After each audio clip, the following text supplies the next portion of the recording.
클라인의 시기심 개념은 가장 심각하고 다루기 힘든 정신병리를 지닌 환자들을 이해하는 데 유용한 임상적 도구가 되었다.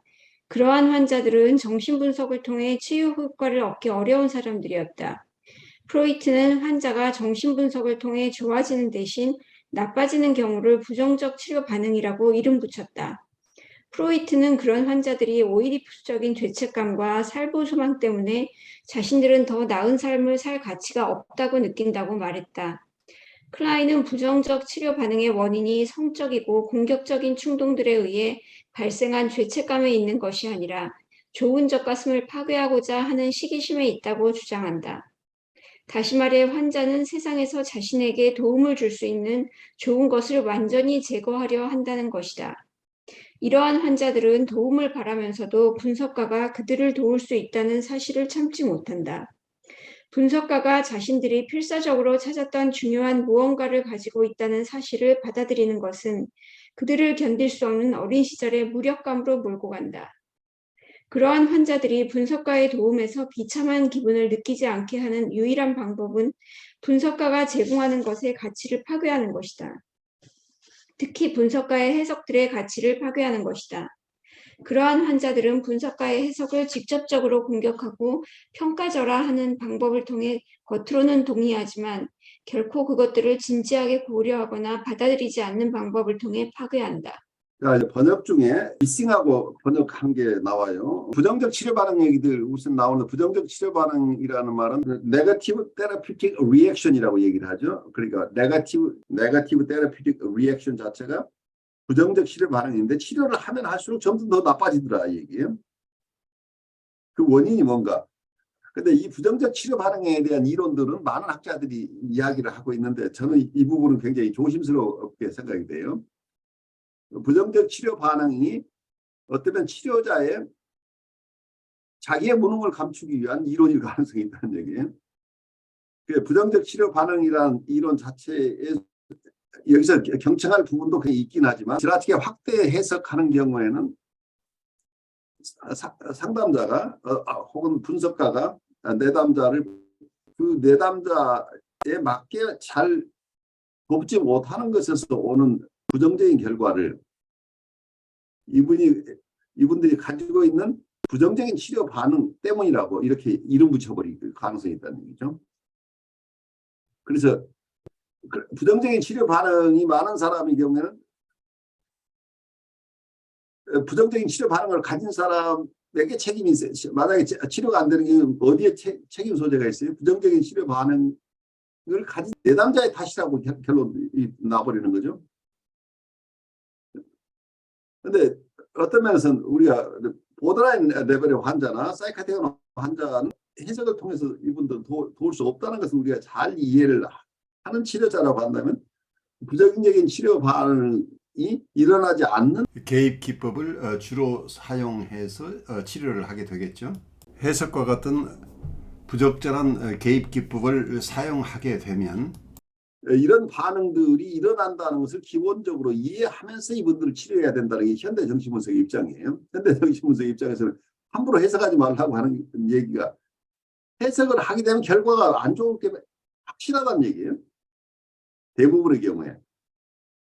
그래서 정서적인 커뮤니케이션을 통해서 이분들 스스로가 자기에게 공감해주는 대상, 자기를 돌봐주는 대상이 자기를 위해서 오랫동안 헌신적으로 애써주는 체험을 통해서 공생적인 관계, 심바이오틱 리레이션십을 형성하면서 자기애적인 전이가 활성화될 때 부모와 자녀 간의 관계에서 어린 시절에 어쩌면 부모나 어머니로부터 받지 못하는 사랑을 충분히 받는다고 느끼는 이런 자기애적인 전이가 활성화되면 점차 본인이 그 속에서 자기의 정서 표현도 할 수 있게 되고 그래서 사랑도 하고 미워하기도 하면서 화도 내고 그러니까 마음대로 사랑하고 마음대로 미워할 수 있는 대상이 돼주는 과정 속에서 이게 충분하게 그런 공생의 경험이 일어나면 아이들이 분리개별화를 스스로 해나가는 것처럼 이분들도 결국 분리개별화가 돼나가면서 자기 스스로 자기 삶을 책임지고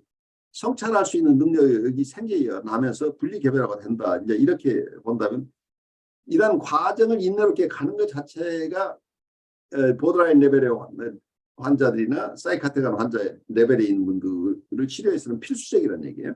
그래서 치료 기법이 달라진다, 이제 이런 얘기를 하고 있는데, 부정적인 치료 반응이라는 현상 자체는 우리가 관찰할 수 있는데, 이러한 현상이 불가피하냐 혹은 예방할 수 있느냐 하는 것에 차이가 있고, 그리고 그 현상을 이해하는 이론 자체가 각각 학자에 따라 다를 수 있겠죠.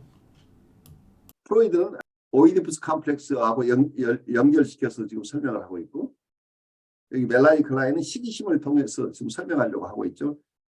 그러니까 그런 부분이 맞아요. 맞긴 한데, 우리가 이 이론을 받아들이는 상담자나 분석가 입장에서는 그러한 현상이 일어나는 것을 부정적 치료 반응이라고 해서, 그럼에도 불구하고 나는 이 사람을 돕기 위해서 나는 이분에게 성찰을 하도록 계속 해석을 해준다고 한다면 결국은 그러한 실패로 갈 수밖에 없다는 얘기예요.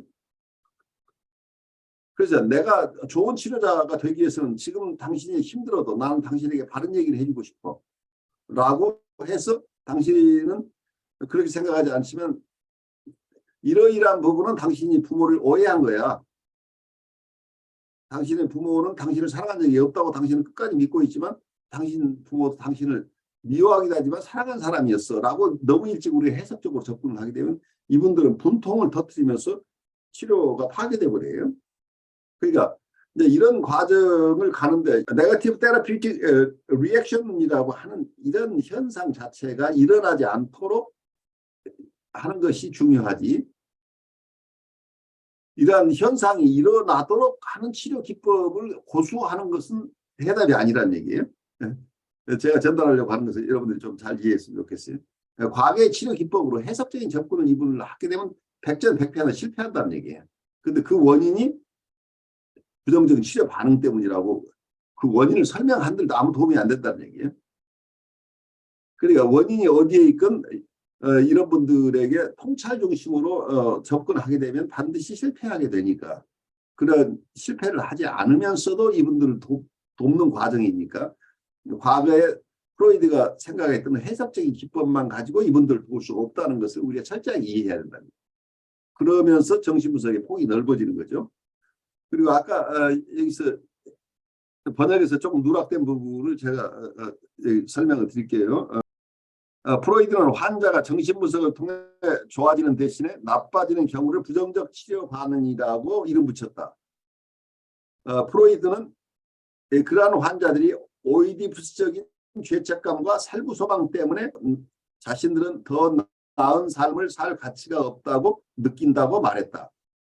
그런데 이게 원문에서 설명하고 있는 것을 거의 비슷하게 설명하고 있어서 그냥 넘어가기 쉬운데, 뭔가 좀 이상해서 제가 좀 원문을 꼼꼼하게 봤더니 이제 이런 얘기예요. From Freud's perspective, the problem was adaptive guilt. 부정적인 치료 반응을 프로이드의 관점에서 이해하면 the problem was adaptive guilt. 그러니까 문제는 오이디푸스적인 죄책감이었다. 이거는 문장이 끝나요. 오이디푸스적인 죄책감이 원인이다라고 일단 문장을 끊어줘야 된다는 얘기예요. 근데 그 뒤에 여기서 책에서는 죄책감과 살구 소망이 마치 두 가지가 동렬에 있는 것처럼 이게 두 가지를 설명하고 있는데, 그 부분이 잘못됐다는 얘기예요. 그 다음에 오이디푸스적인 죄책감이 무엇이냐라고 다시 설명을 해요. 그 오이디푸스적인 죄책감을 구성하고 있는 게 무엇인가라고 설명을 하는데, 뭐라고 설명하고 있냐? Because of incestuous and patricidal wishes, these patients did not feel they deserved a better life. 그래서 설명하고 있는 건 근친상간적이고 살부적인 소망 때문에 환자들은 좀 더 나은 삶을 살 만한 가치가 스스로에게 없다고 느낀다. 이제 그러니까 프로이드의 관점에서 본다면 문제는 오이디푸스적인 죄책감이었다. 에디퍼스 컴플렉스의 큰 축이 두 가지예요. 하나는 자기 어머니하고 결혼하고 싶거나 아버지하고 결혼을 하고 싶다고 하는 건 인세스추스, 근친상간적인 소망. 이게 하나고, 또 하나는 자기 부모를 살해하고 싶은 욕구죠. 근친상간적인 욕구와 동시에 존속 살해적인 욕구가 있다는 얘기예요.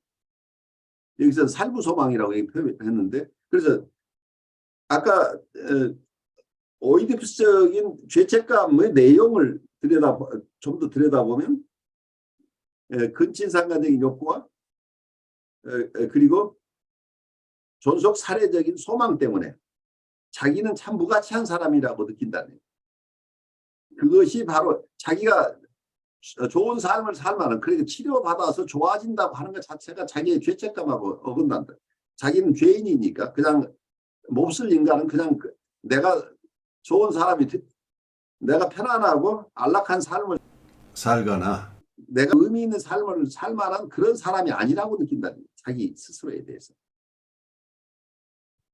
그렇기 때문에 이분들은 자기가 낳는 것 자체가 불편하다는 거예요. 자기는 죄인인데 자기 안에 있는 이러한 근친상간적인 소망이나 존속 살해적인 이런 인륜의 범죄를 자기가 저지른 사람인데 이러한 죄책감을 가지고 있는데 내가 치료받아서 좋아진다 하는 것 자체가 무의식적으로 받아들이지 못한다는 얘기를 하고 있죠. 이게 프로이드가 봤던 거란 얘기예요.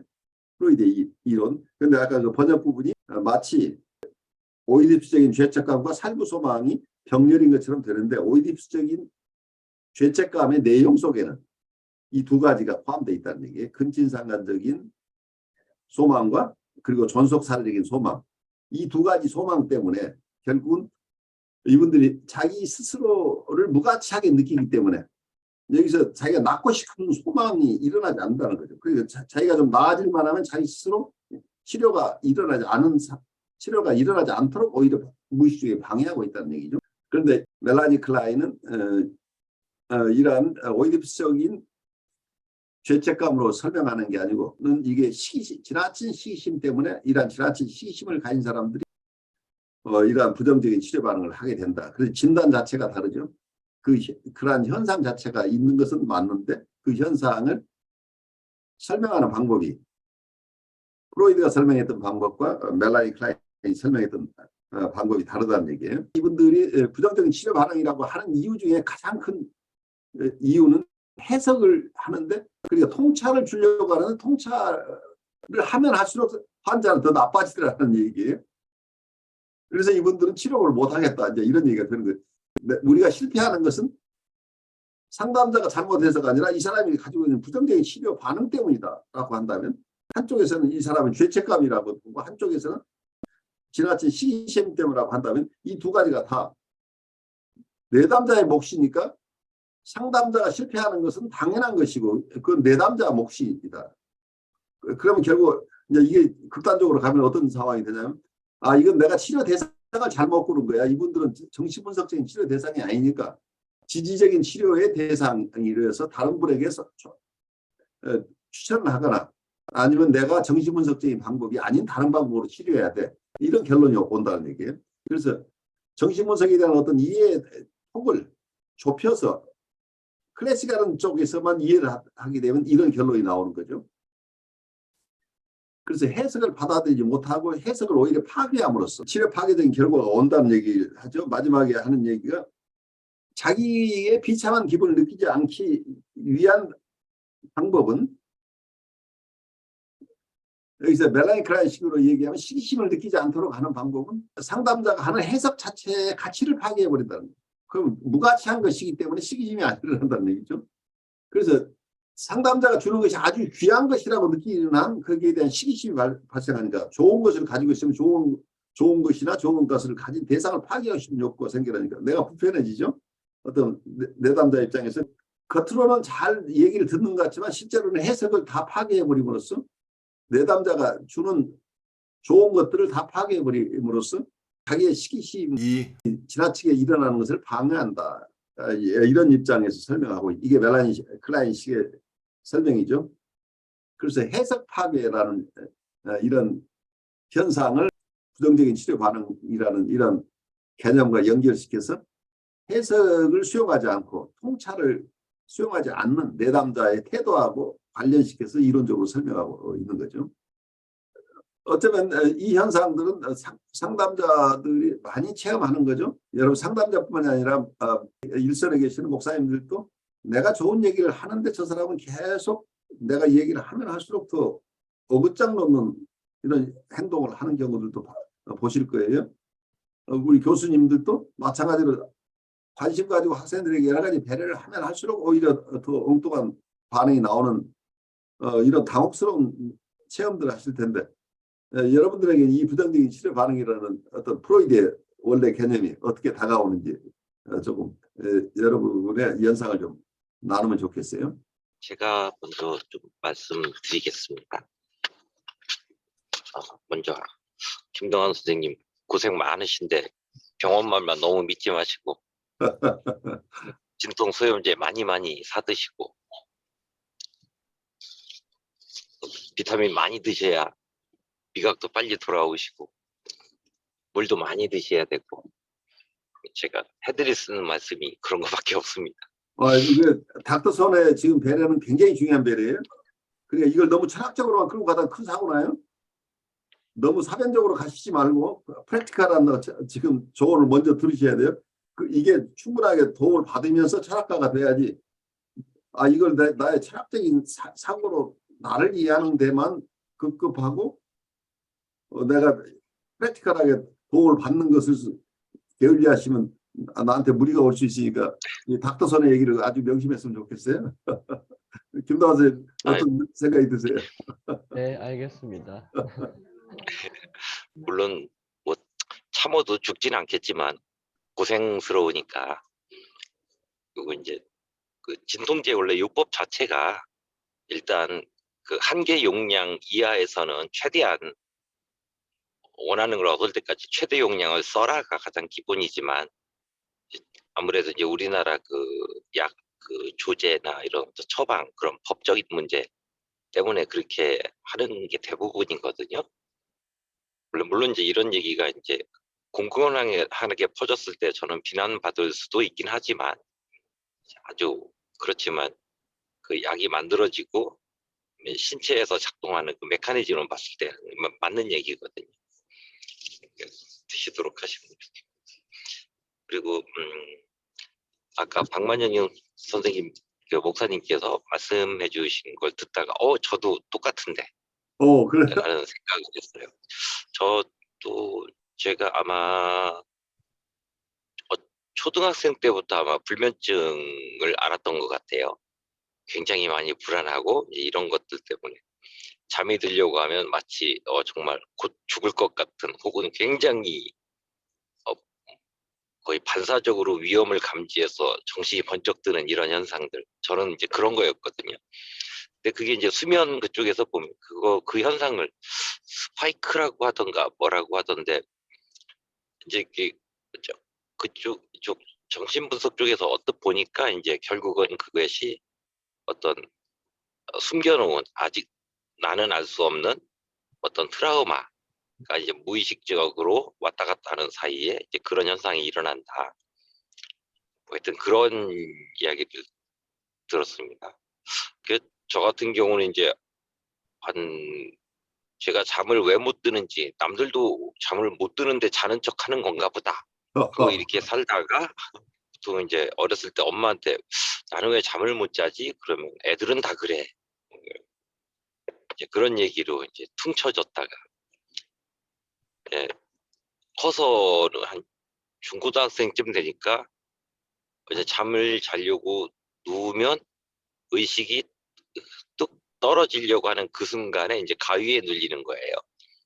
마치 귀신이 잡아당기는 듯한 너무 공포스러워서 깨고 아마 초등학교 때 그 알 수 없는 그 공포 그러니까 그 불안을 덮기 위한 제가 인식할 수 있는 어떤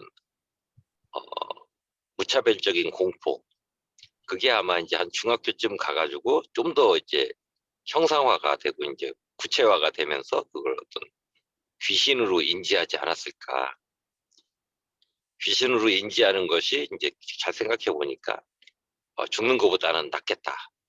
순간 죽음의 공포에 빠지는 것보다 낫겠다. 뭐 이런 식으로 하지 않았을까. 그러니까 뭔가 대상이 있으면 그래도 싸울 수는 있잖아. 네, 도망가든지 싸우든지가 형사와 가능하기 때문에.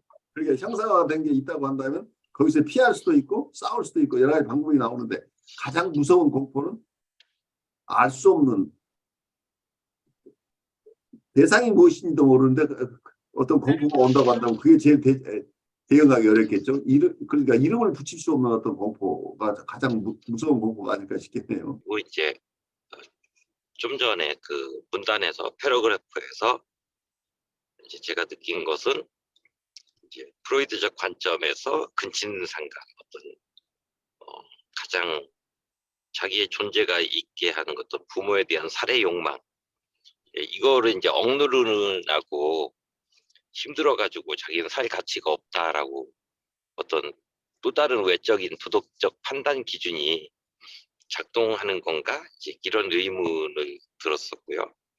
그리고 또 하나가 그런 오디푸스적인 그 해결할 수 없는 컴플렉스나 또는 그 밑에 이제 클라인이 말했던 이제 좋은 적가슴을 파괴하고 싶은 시기심에 있다고 했는데 그런 거와 상관없이 어쨌거나 그 다음에 느끼는 거는 감당할 수 없는 죄책감인데 그 감당할 수 없는 죄책감을 계속 스스로 보유하고 그것을 해체시키려는 어떠한 시도에도 저항을 하고 하는 걸로 봐서 그렇다면 이런 분들이나 그런 경우에는 마치 나는 영원히 죄인으로 살고 싶은 그런 욕망이 있지 않을까.